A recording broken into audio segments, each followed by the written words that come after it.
Welcome back to A Curious Mind podcast.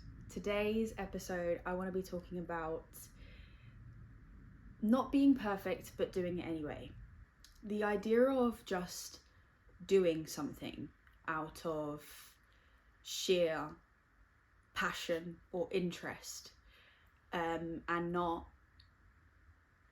knowing all of the information and kind of doing it anyway is something that's very I think that a lot of us would feel quite scared about, just starting something and not being good at it.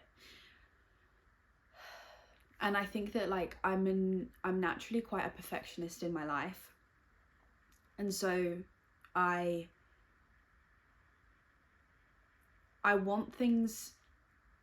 naturally want everything that I do to be perfect. Every word that comes out of my mouth, every item of clothing I put on, every interaction I have, I have this desire that I want it all to be perfect. And saying it out loud, I know how ridiculous it sounds. I know how unrealistic and also just unattractive it is actually to want to be this way. But I think that I have a natural tendency to want those things, and I think that social media for me has been a huge facilitator in that type of mindset of everything is perfect, everyone's lives are perfect, everyone's relationship is perfect, everyone's job is perfect.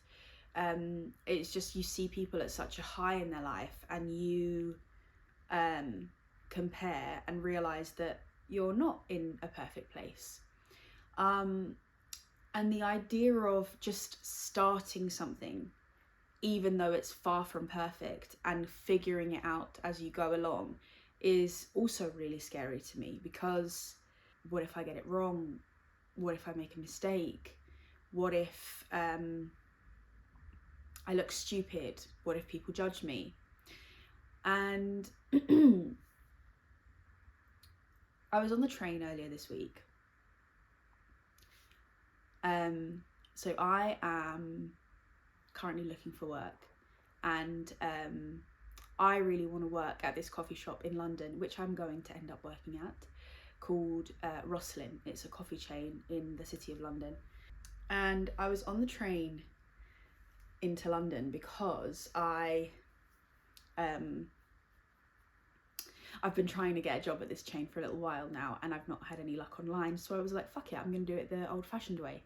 So I got on a train with my CV and I went into one of the coffee chains, and on the way there I wrote some things in my journal of or in my notes of just thoughts that were coming up into my mind. And one of them was: the beauty of an awkward and far from perfect life. Wading through the mess and identifying your shortcomings, let it teach you rather than embarrass you. So on Monday, I was feeling quite embarrassed, I was feeling quite ashamed, I was just feeling quite vulnerable, because I was going into a coffee shop, it could be really busy, I didn't know if there was going to be a manager there, and I knew that it was slightly unconventional what I was doing, dropping my CV off, because people don't do that anymore, everything's online. And I got there, and I was reminding myself, I was like, these people are just people, they're just human beings, they have nothing, they're not any, more powerful than you in any sense, they're just another human being that have got a job at this place that you want to work at. And I walked in and it was quiet, and I asked for the manager after ordering for my coffee, and the lady was super friendly and super kind and was like, yeah, of course, I'll call her over. And then I got my coffee and there was a huge wave of people that came in. So I stood in the corner, and because of the environment of this coffee shop, it's weird when someone kind of lingers around. Usually people are just in and out getting their coffee. So it was quite strange. I could feel people looking at me. They probably weren't looking at me, but I could feel people looking at me because I was the only one stood there waiting. And 15 minutes passed, and I was just there in the corner drinking my coffee. Now, I promise you this, if that was maybe a year ago, I would have walked out. I would have been just so embarrassed. I would have just felt so embarrassed at the fact that I waited like a melon in the corner for 15 minutes and no one came, and I thought that everyone was looking at me, and I felt so embarrassed, I was begging for a job basically.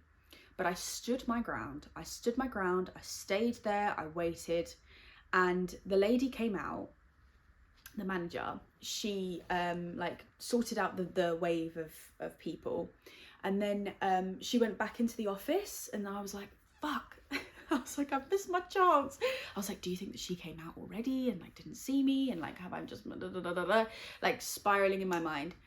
So then the lady that the girl earlier that had served me, she was there, and I went to her. I was like, hi, sorry, like, is it okay if I speak to the manager? And she was like, oh my god, I'm so sorry, like, completely forgot. Of course you can. So she brought the lady back out, the manager lady, and it was so lovely. Like, the interaction was so cute. She came up to me and was like, you know, super friendly, and I was like, look, I am sorry about this unconventional way of doing it, but I've noticed there's a couple of free positions online. I've applied online, I've not had any luck, and I thought I'd just try my chances at being, you know, trying in person. And she was like, of course, yeah, no, absolutely, like that would be fine, I can take that in and whatnot. And it was just a really, really nice interaction. And I walked out of there like literally high. I was so proud of myself, because yeah, to probably the general public, or like most of my listeners, that might seem like a very small thing that I did, but in that moment, I stood up for myself. Like, I stood my ground. I stayed in an uncomfortable situation where I could see that, like, obviously people were like, why is she stood there? Like, I don't really like receiving attention, funnily enough, with a podcast. I don't really like receiving like too much attention in person. I think socially it just feels like you're just being banished, and so that was quite uncomfortable. But I stood my ground, I stayed there, the interaction was really kind. The girl had just forgotten to call her manager out, which is so fair, because there was a huge wave of people that came in. And basically the moral of the story is that, like, that experience was far from perfect. That experience was far from what I had idealized it in my head, but I got what I needed to get done. And I think that I probably came across quite well in that moment, because I had shown like that I wanted to speak to the manager so that I could give her my CV directly. Do you know what I mean? Like, I think that, like, in a roundabout way, it was well received, because I was showing like a desire to be there. And I think that, like, if we just, like, I mean, how many of you listening have, you know, a passion, an interest, something that, like, you could read about for hours, or watch videos on for hours, or listen to or speak about for hours on end? Like, how many of us have something like that, and we just shun it off as like, I could just never do that? And that's it. That's all it ends up being, is I could just never do that. I could never do that. And, you know, I have always been that person, and so many people in my life have always been that person. And I understand why. It's a real big fear of rejection. It's fear of, like, doing badly at something that you love so much. But I think the fact that you have that fear means that you'll do well. Like, and the thing is of course, like, everyone has a different way of judging success, but I think that in my mind, success is doing something that you love and managing to do that, you know, regularly. Maybe it's not every day, and maybe it's not the form of your form of income, but if you get to do it every day, or often, I think that's success, you know. And I think that because we strive for, like, the most conventional form of success, which is like, you do that thing and you earn money from that thing, we then shy away from, like, just doing it in the first place. And, like, me in this podcast, like, I genuinely, of course I would love for this podcast to, like, make money. Who doesn't want to make money? But that was never the intention for this podcast. This podcast is a place where I just want people to feel as though they are safe and seen and heard and perhaps related to. And I knew that it was going to be far from perfect when I started. I knew that it wasn't going to look the way I wanted it to look. I wasn't going to sound the way I wanted to sound. But I knew that I had to start. I needed to start, because I mean, this is now me filming, I think, the 9th episode. Like, I'm I'm 9 episodes in, and I feel a lot more comfortable in front of the camera. I feel a lot more like I've got like a more of a flow and a routine of like how to film and then how to edit and how to sort everything out and then upload it and whatnot. And these are things that I've had to like figure out in a clunky, you know, unconventional way. You know, not a very easy way. And I've managed to do it, you know, I'm managing to do it. I've got a podcast that comes out every single week. And, you know, it's kind of, it's flowing, it's running, right?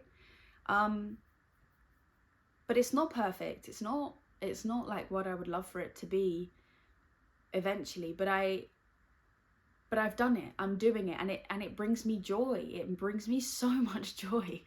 It's unbelievable how much sitting in front of a camera, talking to yourself about an idea that you had earlier this week, or on your morning walk, or with a close, you know, friend or loved one, you know, and just getting into the weeds of your own mind about that thing and working through it and saying things and being really vulnerable and being really truthful. It really helps. It really, really helps. It brings me a lot of joy. And for that reason, this is a success to me. This is a success. I don't need it to do anything else but that, you know. I can carve out, you know, an hour of my day to film, another 2 hours to edit, and then like uploading and whatnot doesn't take long at all. I can carve that out in a week, whether or not I have like a full-time job or my course is going really well and I need to like put more time on that. Like, I can carve that time out, and I will carve that time out, because this is important to me and this brings me so much joy. And this week I've not really had like something concrete that I've wanted to speak about, which is similar to how I felt when I filmed the podcast, when I had like my podcast a couple of years ago. I got to a point where I sort of started to be a bit stumped, because I think I was putting a lot of pressure on what it was that I needed to say and how I came across. And I realized that like actually just sometimes just speaking and like letting your thoughts run and being truthful and being honest is actually just what you need. And this is when my idea of like the lack of perfection should not stop you from trying came. And this is coming from a perfectionist. Like, I am very, very hell-bent on things being as perfect as possible. You know, I've got an essay due for my course at the moment, and I don't want to start it because I'm scared that I'm not gonna like write about the thing that I should be writing about, and I'm procrastinating and pushing it away because God forbid I like don't get it right the first time, you know. But I think that even through, I'm saying this now to myself, through exploring like the different ideas and avenues that I could potentially write about, that will be helpful. That will help me in the future in this career that I'm going into. Do you know what I mean? Yes, it might be wasted time when it comes to the essay, but I think all of the time that I have spent or will end up spending trying to decipher and understand what it is that I want to write about is time spent investing in my eventual career.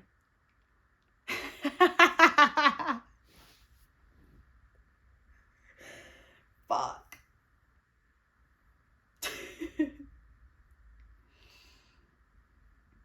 How have I just come up with that? I had no idea I had that in me. It's just not that deep. This is the thing. Like, we think that like our time is wasted if we do something and it doesn't work out. Like, if we try something new and it doesn't work out, our time is wasted. No, it fucking isn't. It actually really isn't. It's just time spent understanding and getting closer to what it is that you want.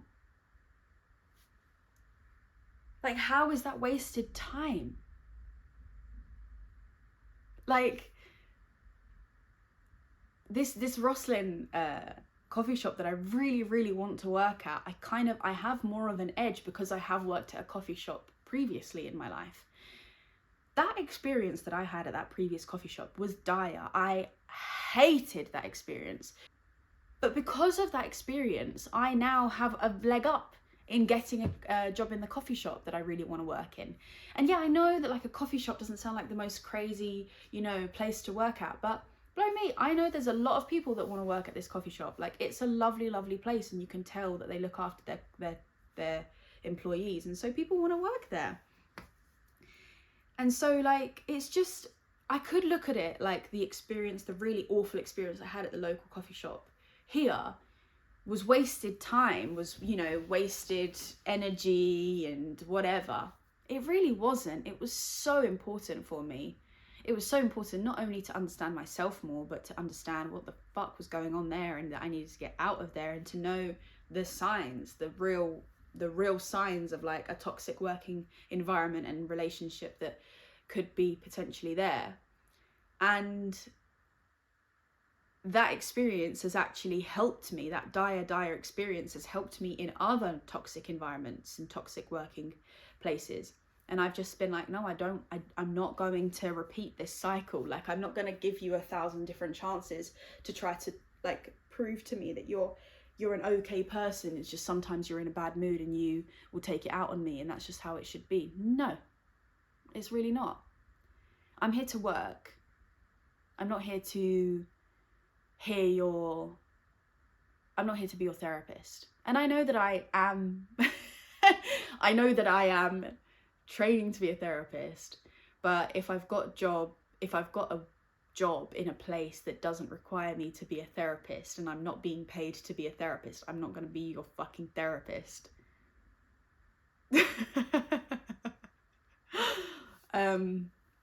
So anyway, I learned that in that experience, and that has helped me in other working relationships, and it now will help me get this dream job of mine. It's also like, I love the whole point of wading through the mess and identifying your shortcomings. Let it teach you rather than embarrass you. Like, the idea of, you know, experiencing, like figuring it out, and it's a mess, you know, and you're stumbling upon yourself, and you don't make sense, and it's messy, and it's not very attractive. But that way, like, your shortcomings are so much more obvious. They're so much more like apparent. It's like there is like a direct spotlight on your mess, on your shortcomings, and that way it gives you such a beautiful opportunity to just like pick those shortcomings out from the experience and like learn from them. Remind yourself that you're just a human being. You're figuring it out. You haven't done this before, or if you have, it's been a really long time, and you can just shine a light on them and be curious, explore them, you know, explore your shortcomings, explore why that might be the case, and how you can make sure you don't repeat that in the future. And learn from that, and know that like that is all a learning lesson. I love that. I think that I have been so shy and so worried about getting it wrong and not being perfect that I have definitely closed myself off to just being. And dating has been so good for me in that, because I made a promise to myself that I was just going to be me. I wasn't going to like dress myself up as somebody else, or like play someone's game, or like just in order to get attention from someone that I liked, or I thought I liked. And through this experience, I have learnt how anxious my attachment style is, and how I naturally am drawn to more avoidant people. So like, people that don't know the attachment styles, you've got an anxious attachment, an avoidant attachment, and a secure attachment generally. Secure says what it says on the tin, like you're relatively fine on your own, you're fine with yourself, like yeah, it's a pretty healthy, like you enjoy attachments but you're okay on your own. An avoidant attachment is like when you get too close, you start to sort of pull away because you're scared of the attachment. And an anxious attachment is like you kind of draw yourself towards the attachment, like you're anxious around it, you need validation, you need to be held and like seen, and I'm definitely like it. My whole life I thought I was secure. My whole life until this year I thought I was secure. And yeah, this year I've realized that I'm not that. I'm actually very much more anxiously attached. And I have realized that I have created a pattern in my dating life, even though like the people were very different and the way they present is very different, like the looks wise and just like characteristics are different. They have all been avoidant attachment styles that I have like been drawn towards and like search and like run after. And they're the ones that have hurt me the most because they have never amounted to anything serious, because when they start to pull away, I start to run towards, they pull away even further, and then my heart hurts too much to do anything. So then I just like, cut them off. And that has been like a cycle that I have repeated a handful of times in my dating history, and that is not, it's not a fun experience to go through. But through doing this, through going and experiencing a variety of different connections and attachments, I held a spotlight to my mess and my shortcomings and realized that I was doing this to myself, that I was choosing people subconsciously that were more avoidant, and therefore wanted my value and my worth to be like expressed by them choosing me, and they won't choose me because they're avoidant, and I would run after them and try to make myself feel chosen and valued.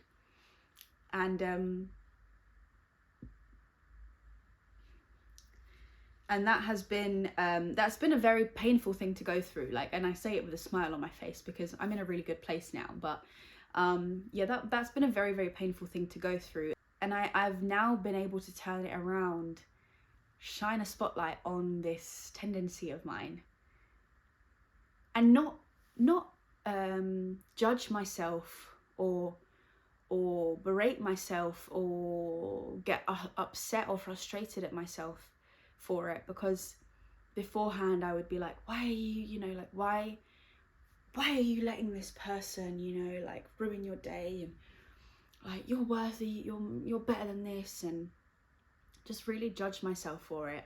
And I actually just turned it around and was just like, okay, we've gone down this path again, that's okay. There's clearly a lesson for us to learn here. And then like, what is the lesson? Let's be curious, let's open this lesson up, let's see what's inside. And through that, I've been able to look at it from afar and see my behaviors and how those behaviors are causing other people to behave in that way, and how I will just carry on repeating this cycle unless it stops with me, unless I start to change. Esther Perel says this all the time. In relationships, we want the other person to change. We always want the other person to change. And that's never going to happen. That will never, ever happen. You will never get someone to change. However, if you are in a relationship, there is a relationship dynamic going on, regardless of whether or not you want to admit it. The way that you get things to change, not the other person, but things to change, is by changing yourself. Because the minute that you change, the dynamic will have to change in order to accommodate your change. So for me, anxious, avoidant, right? For those listening, I'm just like putting two circles in the air. I'm anxious on the right hand side, the other person's avoidant on the left. I am drawn towards them anxiously. I'm running towards the avoidant, right? And the avoidant is running away from me. And then I run towards them and the avoidant runs away from me. If I want this dynamic to change, because again, I could never change them, they will not change, I have to stop where I am and maybe even pull back. And when you do this, they come back because they're confused, because their whole reality and the whole dynamic that has happened between the two of you has shifted, because you're not running after them anymore. This is like, it's textbook. And it's so funny because you think that people are curious and mysterious. We are not. We are actually very, very simple beings. And so I did this with a recent connection of mine who was avoidant, because I managed to pull myself out of a spiral I was in, look at it from afar and realize, okay, I actually deserve more than this. Like I personally don't want this for myself. I don't want this kind of dynamic. So I stopped where I was and I started to slowly pull back, and they came to me. They came to me and they, you know, tried, and like, I'm not trying to speak badly about this person whatsoever, actually. I think that they're a wonderful, wonderful individual. But the way that they deal with relationships and their approach is not healthy for me. It causes well too much anxiety within me. And I don't have the capacity for that. I don't want that. And in fact, I am experiencing with somebody else something that is so much more akin to my type of relationship. It's so much more in line with who I want, you know, and I don't need to run after. I don't need to be validated. I don't need to be chosen, because I already am, because it's not something that I've had to work for and prove myself to get. It has just been that way because I've been respected and I have been acknowledged and I have been prioritized. And honestly, like, I need to thank this other person, this new person. They're not as new, actually, because this has been going on for a little while. But I need to thank this person for showing me, like, literally how that kind of attachment and connection exists, and I am more than within my right of experiencing it. But I do think that I knew that before. I think that I knew that, and that's why I decided to start pulling away from the previous connection, because I knew that something more akin and more aligned with me was out there. And I found that because I was open. And I'm very aware of how I can be that way. I'm very aware with this new connection, this healthier, more aligned connection. I'm aware that I still have an anxious attachment style, and I'm aware that that could become a problem. But only through having this recent other experience where it was so apparent that I was anxious, and it was so apparent that I was a bit messy with this approach of mine, have I been able to, like, actually look it in the eye and be like, okay, I can see how this could be a problem for me in my future connections. So let's deal with this. Let's look into this. Let's, you know, let it rear its ugly head. Let's figure it out, because I don't want to now jeopardize this new healthier and stronger and more stable connection as a result of my shortcomings. And I'd like to think that this person will be able to hold my shortcomings, and they're patient enough to work through it with me. But it's also not their job to do that. It's not within they don't need to do that for me, and I don't expect that from them. I don't expect them to hold that for me, you know. I think that it's important that I'm able to work through it myself, of course with perhaps support from them, but not because they're helping me do it. Does that make sense? Like, I've managed to identify the fact that I'm not perfect. I've managed to identify the fact that I do have these shortcomings, and perhaps this is why I've had problems in my past. And now, through understanding them, being aware of them, I can identify them. And I have managed to talk about it with this new guy, and it's just cool. It's just creating, like, it's allowing me to create much more fulfilling connections and enjoyable experiences, because I'm able to look at my shortcomings with kindness and curious and respect, and accept them and realize that they're there. And so I don't allow them to overpower me and sabotage me. And if I was too scared of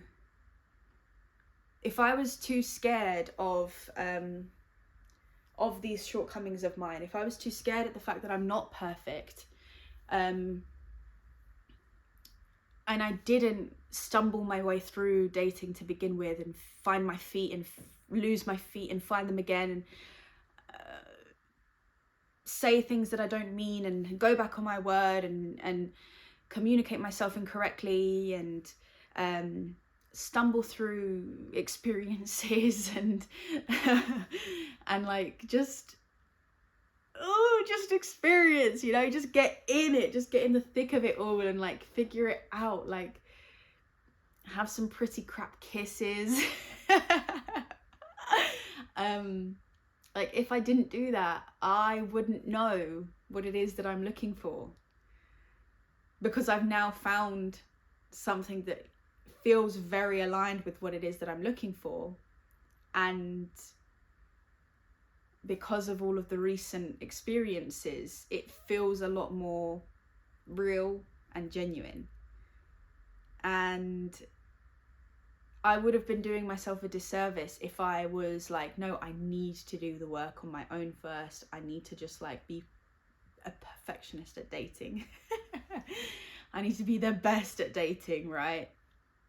And then I kind of like just you know, completely close myself off to any new connections or any new experiences until I felt I was ready. I would have had to go through these experiences eventually. It just would have been a bit further down the line. And so it's a cliche, but it's true. There is no time like the present. Like, just get out there. Just get out there and figure it out. It's going to look messy. It's going to look ugly. It's gonna feel cringy. It's gonna feel uncomfortable. It's going to be exposing. You're gonna feel vulnerable. You're going to mess up, and you're gonna fail, and you're gonna fail quite a few times, and it's gonna hurt, and you're not gonna love it, and you're going to question why you did it.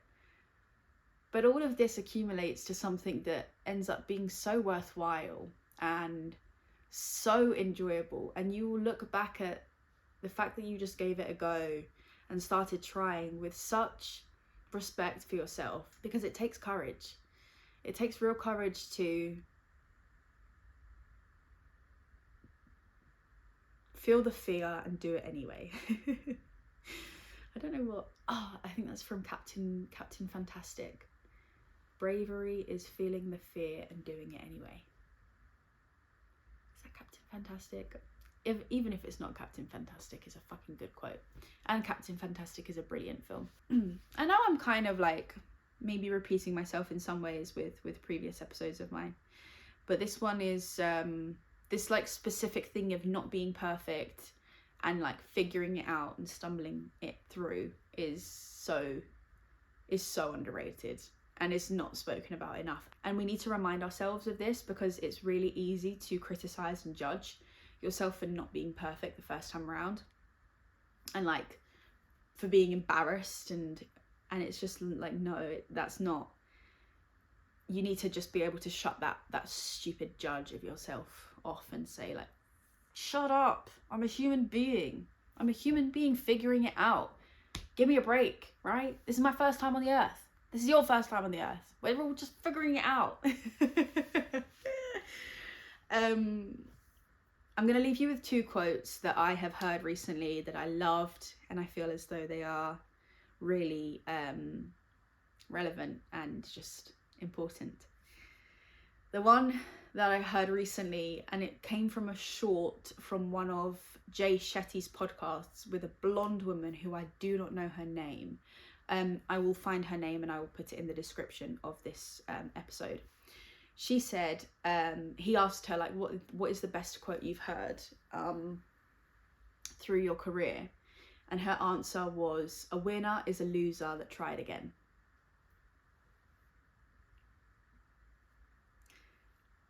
I'm going to say it again for those in the back. A winner is a loser that tried again. Okay? I hope you remember that one. And one that my mum sent me not too long ago. Again, I don't know where the quote came from, but I absolutely love it. It takes a while to start sounding like yourself.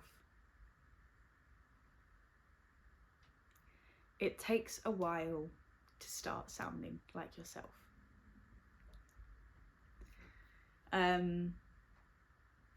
It does.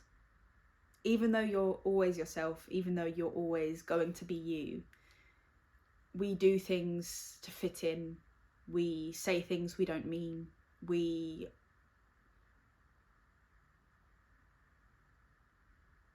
pretend to be someone we want to be, but we're not. And there comes a point where you start to realize, no, being me is so valid, is just as valuable, and even perhaps more valuable. And so you start channeling your authenticity and that authentic voice within you, that so many people would benefit from and would appreciate. But it takes a while. It takes a while for that, because you need to stumble through life. You need to stumble through experience, you need to stumble through pain and suffering, challenges, embarrassment, cringe, social anxiety, physical pain. And yeah, it does take a little while, but you will start sounding like yourself. And when that happens, oh my God, it feels amazing. And I mean, I think that I feel as though I sound like myself now, but who knows, maybe in 5-10 years, I'll be like, oh, she thought she sounded like herself. She had no idea. And I'm okay with that, because right now I sound like who I want to be. I say things I know feel authentic to me. I explore things that are genuine to who I am. And I say things that I'm proud to say. So that's all I can ask of myself. So yeah. Thank you so much for listening to my podcast today. And please just start. Just do something that will get you doing that thing that you love a bit more often. Pick up that book, buy that book for a friend of yours that you know is really interested in that thing, and they just don't have the courage to do it themselves. Push the ball for them. Do a little exchange. Say, I'll buy you this book and you have to do something for me. Let's create an environment where we encourage each other to just be ourselves a little bit more. I think it's just like, that is the most beautiful thing. Florence Given said in her podcast not too long ago about how, like, she used to be so worried about saying something, or like making sure she like basically crossed the T's and dotted the I's with everything she said. She was like a walking disclaimer, and how that was taking away from her message, because she just wanted to say what she wanted to say. She didn't want to fluff it up with all of these things just in case she was scared that she was going to offend somebody that was listening. But she was like, when you click on this podcast episode, you want to hear me. You want to hear my thoughts and my opinions. It's not to say that like my thoughts and my opinions or her thoughts and her opinions will be exactly aligned to ours, but that's the beauty of art. That's the beauty of expression. It's being yourself because people want to see that. People want to hear you be yourself. And I think that we are so scared to be ourselves because it opens up a door of people judging our authentic selves. But actually, I encourage that judgment. If you want to judge me, fucking judge me. Judge me. Genuinely do. I would rather you judge me and you're honest with the fact that you're judging me, so I know that you will arrive, that you come to me with negative energy and therefore I don't want you in my life. Or I'm open to constructive criticism for sure. You know, if you want to judge me and constructively criticize what it is that I'm saying, or a perspective that I'm taking, I am all ears. But if you want to judge me from a negative perspective, from a place of, you know, spite, that's okay as well. Go ahead and do it. It's just that you won't get the opportunity to do it again because I will have cut you out of my life. And I don't know why I've gone down that spiral, but basically she was saying, oh no, this is it. You know, we want, like, I want nothing more than my loved ones to say how they feel, to express exactly what it is that's going on in their minds, because I know that it's not always going to be aligned with me, but it means that I can understand them a little bit better and I understand where they're coming from a little bit more. There's always a reason, and we need to be that for ourselves. We need to be imperfectly perfect. We need to just figure it out and express ourselves and be ourselves in order for us to live authentically. And if you live more authentically, life is so much sweeter. It really is. It's so much sweeter. It's not easier by any means. Is it easier? But it's sweeter. It's more satisfying. It's more purposeful. It's more enjoyable. So anyway, okay, yeah. Thank you so much for listening to this episode. I've really enjoyed filming this one, even though it's been a little bit sporadic. I will see you again next week.